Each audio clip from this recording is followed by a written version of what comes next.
예수님 당시 유대인들은 로마 제국의 통치하에 있었습니다. 유대인들은 로마에 대한 반감으로 국가에 대한 의무를 무시하고 하나님께 대한 의무만을 강조했습니다. 서기관들과 대제사장들은 예수님을 당할 수 없다고 느끼자 총독의 다스림과 권세에 넘기려 했습니다. 유대 교권주의자들은 예수님을 공경에 빠뜨릴 수 있는 한 가지 기발한 질문을 만들어 예수님을 찾아왔습니다. 그들은 예수님에게 물었습니다. 우리가 가이사에게 세를 바치는 것이 옳으니이까 옳지 않으니이까? 로마의 강제 세금 징수는 유대인들에게 굴욕감을 주었습니다. 일반 백성들은 전체적으로 반항적이었고 특히 열심당은 반대에 앞장섰고 바리새인들도 반대 입장이었습니다. 그들은 예수님에게 옳으냐 옳지 않느냐라고 물었습니다. 만약 옳다고 하면 예수님은 점령군의 협력자여 반역자가 됩니다. 그러면 사람들에게 비웃음을 당하고 인기를 잃어버리게 될 것입니다. 만약 옳지 않다고 하면 그들은 예수님을 총독에게 고발할 것이고 반역죄로 체포될 것입니다.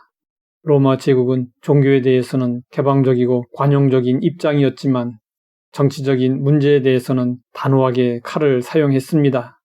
그러므로 진퇴양난의 관계였습니다. 사람들은 어떤 대답을 원했을까요?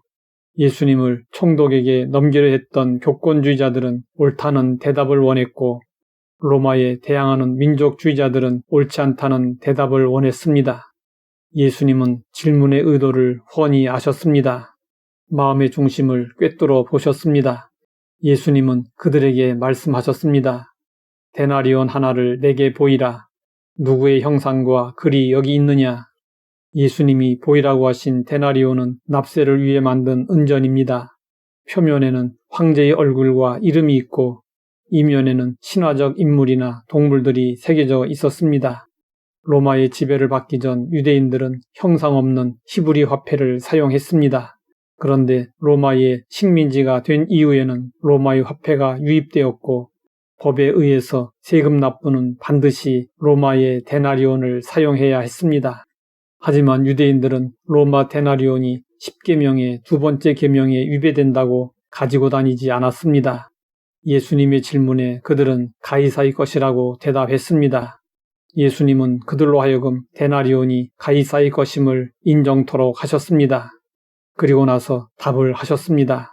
가이사의 것은 가이사에게, 하나님의 것은 하나님께 바치라. 예수님은 정교 분리의 원칙을 제시하셨습니다. 국가와 하나님에 대해서 각각 의무를 다하라고 하셨습니다. 여기에 대해 누가 이의를 제기할 수 있었겠습니까? 예수님은 국가에 대한 의무를 소극적으로가 아니라 확실하게 이행하라고 하셨습니다. 예수님이 두 가지 의무를 같이 강조한다고 해서 권위의 이원화를 뜻하는 것은 아닙니다. 우주의 모든 것은 하나님의 것이요 모든 권세는 하나님께 속해 있습니다. 국가적 권력은 하나님께서 그 나라의 권력자에게 임시로 위임하신 것입니다. 만약 권력자가 주어진 권세를 하나님의 뜻대로 쓰지 않는다면 어떻게 될까요? 하나님은 그 권력을 빼앗으십니다. 우리는 예수님의 답변에서 탁월한 지혜와 권위를 보게 됩니다. 그들은 이것이냐 저것이냐를 물었습니다.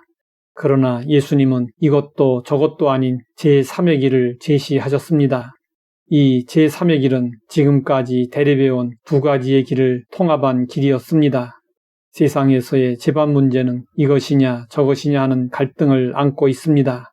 그러나 그리스도 안에서는 새로운 차원에서 통합될 수 있습니다. 그러므로 우리는 대립과 갈등의 사안들을 그리스도 안에서 풀어야 합니다.